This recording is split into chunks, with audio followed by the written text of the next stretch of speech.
Graça e paz, aleluia, louvado seja o nosso bom Deus. Amados, faço fé que tudo lhe vá bem. Neste mês de agosto de 2025, a minha oração é que a graça, o favor de Deus te multiplique na sua vida, na sua casa, em todas as áreas da sua vida. Certamente que, como ser humano, há uma área que está precisando da intervenção de Deus. Há uma área que está pedindo, está clamando, está orando, está intercedendo para que a misericórdia de Deus alcance. E a minha oração igualmente é esta, que assim como o seu coração deseja, que assim seja. Amados irmãos, hoje estaremos abordando uma matéria que julgamos de extrema importância, contando que não é possível nós nos sentirmos realizados sem efetivamente constituir uma família. Esta que é a vontade de Deus, portanto, família faz parte daquilo que é o propósito de Deus, daquilo que é a agenda de Deus para com a humanidade. Pois a Bíblia diz que após Deus ter feito Adão, após Deus ter feito todas as coisas, o mundo todo, portanto, toda a criação, Deus fez Adão, deu-lhe o poder e a autoridade de dominar, de sujeitar todas as coisas. No entanto, vamos perceber mais adiante que viu Deus que Adão não estava satisfeito, portanto, não estava feliz, faltava alguma coisa, não é? É aí que Deus, na sua presciência, entendeu que havia necessidade efetivamente da costela do Adão, portanto, formar a Eva.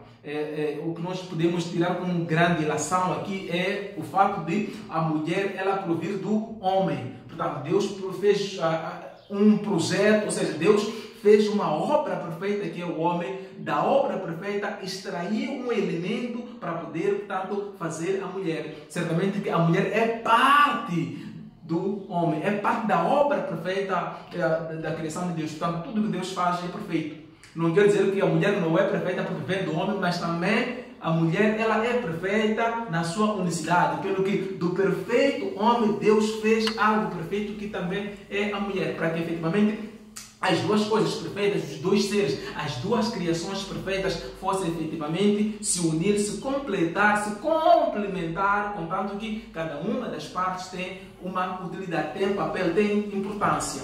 E Deus, efetivamente, tendo feito homem, Adão, tendo feito mulher, Eva, Deus, portanto, esta faculdade, abençoou-os, Deus, esta oportunidade de, portanto, poder se reproduzir, portanto, constituir a família. Nós falamos de Adão e Eva, pelo que é lá onde nós encontramos o princípio da família, da união, ou seja, desta instituição divina, não é? Desta instituição abençoada por Deus, no sentido de seres humanos, homem e mulher, que podem, portanto, se unir e constituir, portanto, uma família. A família, segundo o plano de Deus, é uma grande bênção. No entanto, o que nós vemos nos nossos dias é que, a maior parte das vezes, nas nossas famílias, nos nossos lares, nós encontramos muitas lutas, muitos desafios, muitos problemas, efetivamente resultante pelo fato de nós estarmos a violar aquilo que é a regra, de violar aquilo que são os princípios. Estamos a contrariar aquilo que é a vontade de Deus. Ora, sendo que foi Deus que instituiu a família, Deus tem então estabelecido as regras de convivência, portanto, dentro da casa, dentro da família. Neste caso em concreto, o homem, qual é o seu papel, qual é a sua responsabilidade, a mulher, qual é o seu papel, qual é a sua responsabilidade. E em relação aos filhos, igualmente, os filhos também têm seus deveres, têm seus direitos, mas também têm seus deveres, ou seja, têm também o seu papel, têm a sua importância. Ora, nisto podemos concordar, amados irmãos, que naquilo que são os elementos constituintes, portanto, da família, cada um tem a sua responsabilidade, cada um tem a sua utilidade, cada um tem o seu papel. No entanto, às vezes nós temos assistido na comunidade, nas nossas comunidades, a inversão de papéis, né? É o homem que já não sabe fazer o que deve fazer, não conhece o seu papel, não desempenha com precisão, com responsabilidade. É a mulher não estando fazendo aquilo que deve fazer. São os filhos que estão completamente desnorteados, estão, digamos, sem rumo. Então, fica tudo à deriva, fica tudo ao avesso. No entanto, meus irmãos, quando isso acontece, devemos ser humildes o suficiente de nos redimirmos, nos arrependermos, de reconhecer de fato em algum momento estamos falhando e buscarmos efetivamente encontrar o nosso erro, buscando nos reconciliar com Deus, buscarmos sabedoria em Deus para que possamos efetivamente voltar a organizar, voltar a conquistar esta confiança. Sim, porque quando nós violamos os mandamentos de lei de Deus, certamente que nós quebramos a confiança. Deus não confia naquele que é irresponsável, naquele que não é bom mordomo, naquele que não exerce devidamente o seu papel. Mas Deus é tão bom, mas tão bom mesmo, tão misericordioso, que todo aquele que se redime, todo aquele que se arrepende, todo aquele que reconhece os seus erros, volta para Deus. Deus está sempre de mãos abertas, portanto, para o poder receber. Amados, não importa as lutas que está enfrentando na sua casa, não importa as lutas que está enfrentando na sua família, não importa as lutas que está assistindo na sua comunidade, uma coisa devemos ter certeza é que tem solução para todos os problemas. Não há um só problema que não tenha solução em Deus. Certamente que vamos buscando soluções fora de Deus, vamos ter muito mais dificuldades, com probabilidade de criarmos mais problemas do que resolver aquele problema inicial. No entanto, em Deus temos sempre a melhor solução.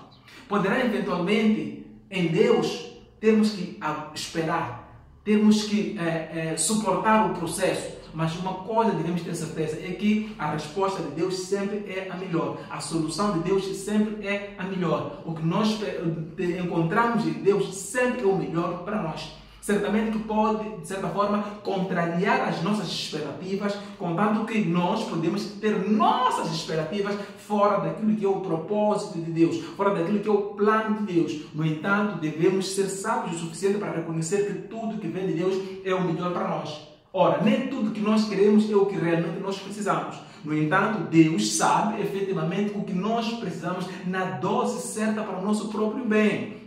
Deus não faria nada, nem mesmo que seja uma correção. Deus vai corrigir-nos ao ponto de o resultado desta correção, o que se espera dessa correção é que seja efetivamente o melhor para nós e aquilo que realmente nós precisamos, aquilo que é bom para nós, aquilo que edifica, aquilo que constrói.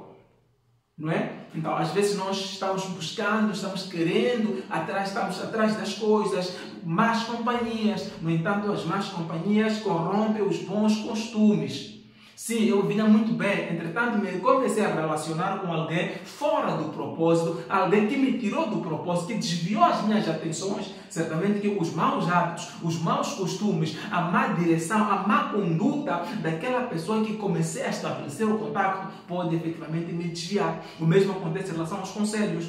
Nesta caminhada de vida, diante das circunstâncias, situações que podemos estar a passar dentro das nossas famílias ou na nossa sociedade, certamente que há uma necessidade de nós buscarmos conselhos. O fato é, qual é a fonte do conselho que nós buscamos?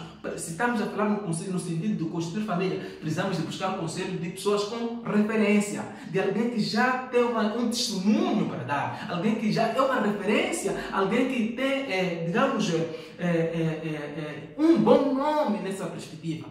Sim, porque não interessa muito buscar qualquer conselho sob o risco de afundarmos mais ainda, sob o risco de nos metermos em muito mais problemas. Ouvir qualquer pessoa também pode não ajudar. Precisamos ser muito seletivos em relação às pessoas com quem nós partilhamos, ou seja, para onde nós buscamos, portanto, ajuda.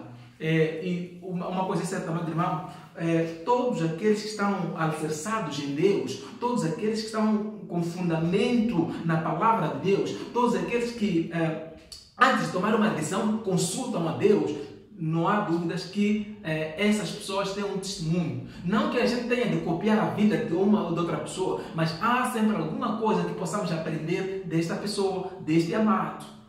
Aleluia! Porque, amados, é assim, onde Deus está intervindo, não tem como não se aprender alguma coisa. Sempre há espaço para aprendermos alguma coisa. Mesmo nas situações mais dolorosas, mais difíceis, há sempre alguma coisa que possamos aprender lá naquele lugar. E nós, como jovens, amados irmãos, devemos cultivar o hábito de ficarmos atentos, de vigiarmos. Orarmos sim, mas devemos vigiar em relação àquilo que nós mesmos fazemos. Porque nós podemos orar, mas as nossas distrações podem contrariar aquilo que são as nossas orações.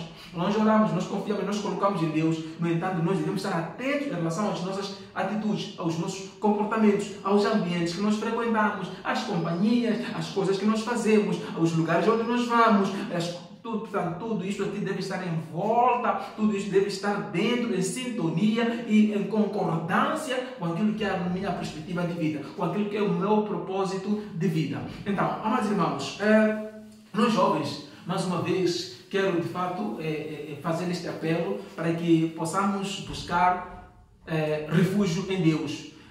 Não importa muita coisa que pode estar ao seu dispor, tudo isso pode efetivamente contribuir conjuntamente para a sua própria perdição. Mas em Deus nós não perdemos tempo, em Deus nós investimos tempo. Um minuto com Deus pode salvar-me a vida. Um minuto com Deus pode mudar todo o cenário, toda a história, todo o testemunho, pode mudar tudo. Um minuto, é apenas um minuto, sim, porque para Deus não precisa de muito tempo, não precisa de muitos anos. Um dia para Deus é como 1000 anos, 1000 anos é como um dia. Deus pode fazer em fração de segundo o que ao longo dos tempos não tem estado a acontecer. Você pode dizer, não irmão, mas eu estou há 10 anos com este problema. Creia que Deus pode resolver o seu problema em um minuto, em um segundo. Mas creia também que se for necessário um processo para Deus trabalhar, moldar o seu caráter, você tem que aceitar, se sujeitar a este processo. Porque em Deus sempre é assim. Há um protocolo, há um processo que tem que ser respeitado. Se convém para Deus fazer exatamente agora, que assim seja, está abençoado. Mas se convém para Deus preparar, moldar o nosso caráter, moldar a nossa estrutura, criar uma estrutura em nós que pode suportar aquilo que Deus vai liberar, então nós devemos estar em condições de suportar o processo. Nós não podemos ter o hábito de correr com as coisas. Não podemos ter o hábito de pressionar até... Nós não temos como pressionar a Deus, mas às vezes fica aparente que nós queremos pressionar a Deus, que tem que ser exatamente hoje, que Deus tem que me abençoar hoje. Antes eu preciso que Deus me prepare a mim para que eu possa lhe dar uma bênção que Ele já tem liberado. Sim, porque tudo aquilo que nós precisamos, Deus já tem liberado. No entanto, nós precisamos estar preparados, capacitados para poder manifestar, para poder viver, para poder atrair no físico aquilo que o Senhor já tem liberado no Espírito. Porque tudo que existe, tudo que nós esperamos, certamente que antes da existência física, ela já tem uma existência espiritual. Deus já tem liberado o de melhor nas regiões celestiais. No entanto, nós é que devemos crescer, nós é que devemos levantar, nós é que devemos ir ao encontro para poder receber, para poder trazer a existência física e podermos, portanto, viver esta manifestação, podermos ter este testemunho. Então, os nossos fracassos, as nossas lutas, tantas, a maior parte das vezes, elas resultam efetivamente por falta desta maturidade, por falta deste entendimento, sim, porque na verdade o Senhor diz na sua palavra que o meu povo perece efetivamente por falta de entendimento, por falta de sabedoria. Ele rejeitou a sabedoria, então eu também te rejeitei. Às vezes as rejeições que nós passamos resultam efetivamente pela nossa atitude, por falta de responsabilidade da nossa parte, por falta de postura, por falta de maturidade na gestão até dos nossos próprios assuntos. Nós é que criamos os problemas, nós é que criamos as situações, às vezes nós encontramos envolvidos numa situação que nós nem percebemos de onde é que veio. No entanto, nós precisamos buscar sabedoria em Deus para poder lidar com a situação, para poder resolver a situação e para poder vencer a situação. Então, amados, o meu apelo é este. Nós não podemos desistir, não podemos nos render às situações, mas não temos como lidar com as situações, vencer as situações, se nós estivermos em Deus. Nós precisamos estar em Deus para poder lidar com as situações, para poder vencer as tribulações, para poder vencer as tentações, para poder vencer as dificuldades do dia a dia. O favor de Deus é sempre importante e indispensável. Nós não temos como pensar em vencer as situações deixando Deus de lado. Nós precisamos, até porque não, que Deus esteja sempre na dianteira. Quando Deus está na dianteira, certamente que Ele nos poupa de passarmos situações. Ele pode até permitir que determinadas situações possam até nos alcançar, possam até chegar a nós, mas sempre poderão chegar até nós, se estivermos em Deus, somente aquelas que Deus vai permitir efetivamente aquilo que Ele tem garantia de que nós temos uma estrutura capaz de enfrentar. E porque já nos tem abençoado e tornarmos mais que vencedores, vencermos as situações. Não permitirá Deus que nós morramos, nós, digamos, desfaleçamos diante de uma provação, diante de uma situação que Ele mesmo tenha permitido. Deus só permite conhecendo as nossas limitações e com garantia, com certeza absoluta, de que nós temos estrutura para poder suportar aquele fardo ou aquele peso. Mas, irmãos, nós jovens, certamente que queremos o de melhor, mas o melhor sempre está em Deus. O melhor para nós está em Deus. Antes vale, neste momento, parar tudo, se reconciliar com Deus, porque sempre, mas sempre vamos precisar de Deus. Na caminhada da vida vamos precisar de Deus, porque Deus sempre tem o melhor. A solução que nós queremos está em Deus. A alegria, a satisfação, a prosperidade, o gozo, o prazer de viver, nós encontramos em Deus. Estar em Deus não significa estar amarrado, não significa estar preso, não significa estar limitado, não significa estar, digamos, privado de ter momentos de prazer, momento de distração, momento de tudo isso nós podemos ter, mas tudo para a honra e glória do nome de Deus. O que significa dizer? Tudo dentro de parâmetros moralmente aceitos, divinamente aceitos. Cristão brinca, cristão se diverte, cristão viaja, cristão celebra, cristão canta, dança, cristão conversa, cristão se relaciona, mas tudo dentro daquilo que são os parâmetros divinos, dentro daquilo que são os mandamentos da lei de Deus, dentro daquilo que é o aceitável para Deus. E a nossa família necessariamente deverá também ser constituída dentro daquilo que são os limites de Deus. Estamos a falar de homem, sexo masculino, mulher, feminino. Esses dois se unindo dentro daquilo que são os princípios divinos pode efetivamente construir uma família. E esta família deve ser consagrada a Deus, observando aquilo que são os princípios da lei de Deus, aquilo que são as regras de um casamento, digamos, cristão, de uma união cristã, de uma união que glorifica a Deus. Não pode em nenhum momento o cristão estabelecer suas próprias regras de convivência dentro de um lar que contrariam aquilo que são as regras divinas, que contrariam aquilo que são os mandamentos da lei de Deus. Antes, pelo contrário, deve buscar, antes de tomar uma atitude, de tomar uma decisão, de se relacionar, de se envolver, deve buscar em Deus a garantia de que esta pessoa com quem se apaixona os seus olhos é a pessoa do propósito.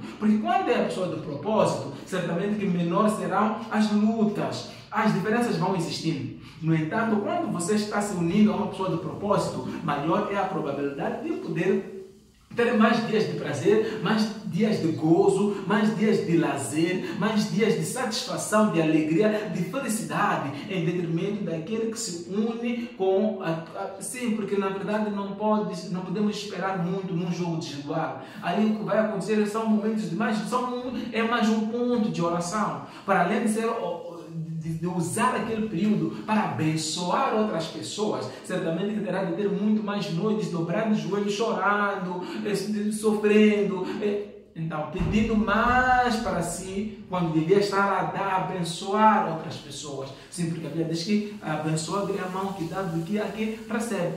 Quando nós nos envolvemos com pessoa assim, sem antes consultar a Deus, certamente que poderíamos estar a incorrer uma situação de estarmos a atrair para nós lutas, atrair para nós obstáculos, atrair para nós dificuldades. E certamente para remover dificuldades nós temos que nos colocar de joelho, nós devemos orar, devemos interceder, devemos clamar pela intervenção de Deus. Cremos nós para Deus nada é impossível, no entanto nós vamos ter que despender parte do nosso tempo para trabalhar neste assunto, quando podia ter sido evitado isto ainda lá na escola. Se eu tivesse consultado a Deus antes de tomar uma decisão, certamente que Deus teria me dado uma melhor resposta, de maneira que a decisão que eu for tomar seja adequada, de acordo com as minhas necessidades, de acordo com o meu perfil, de acordo com o plano e o propósito, de acordo com a minha agenda.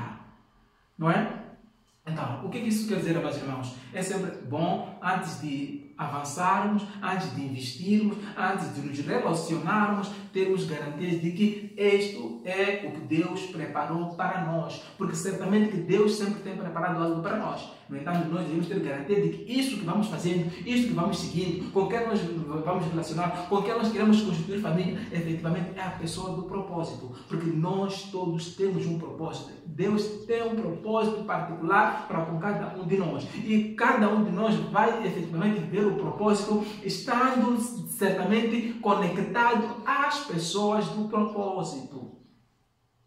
Nós precisamos um do outro. Entretanto, nem todos fazem parte deste propósito. Então, nem todos são úteis para este propósito especificamente. Então, quando nós buscamos em Deus, Deus permite com que nós nos unamos, permite com que nós nos relacionemos com pessoas do propósito. Então, porque na verdade nisso também Deus é glorificado. Mas irmãos, nós somos Céus Abertos, movimento missionário, movimento cristão, uma assembleia de irmãos em Cristo não denominacional. Nós nos unimos, nós partilhamos a palavra, nos aconselhamos, oramos um pelo outro, nos direcionamos, nos fortalecemos na fé. No entanto, cada um pertence a uma denominação específica, ou alguns não pertencem a nenhuma denominação, tanto que tal, entretanto todos nós estamos salvos em Cristo, somos uma família em Cristo. É assim que nós preparamos a nossa profissão cristã, porque para nós o cristianismo é uma profissão. O nosso andar deve ser a moda cristã, o nosso falar deve ser a moda cristã, as nossas relações a moda cristã, a nossa família a moda cristã, o nosso trabalho a moda cristã. Então, tudo isto tem que ver com a profissão cristã. O cristianismo para nós é uma profissão. É um estilo de vida, é uma identidade. Então, os irmãos em Cristo, eles têm uma marca, têm uma identidade, têm uma forma, têm uma etiqueta. Têm uma maneira de se apresentar, têm uma maneira de se expressar, de conviver, de se relacionar. Então, é isto que nós promovemos, é isto que nós procuramos alimentar, é isto que nós procuramos difundir, porque, na verdade, cristianismo é comunhão, cristianismo é família, cristianismo é todos nós sermos membros do mesmo corpo. Cada um tem sua responsabilidade, cada um tem utilidade, certamente, mas todos nós somos membros do mesmo corpo. Mas, irmãos, temos nosso canal no YouTube, Céus Abertos, Evangelho Motivacional. Temos grupo e temos canal e WhatsApp, onde o irmão pode solicitar para ser adicionado e poder estar, portanto, se alimentando da palavra. Naturalmente, tudo isso que nós fazemos é dentro daquilo que é a palavra de Deus, é fundado, portanto, na palavra de Deus. Amados irmãos, Deus abençoe, em nome de Jesus. Amém. Graças a Deus.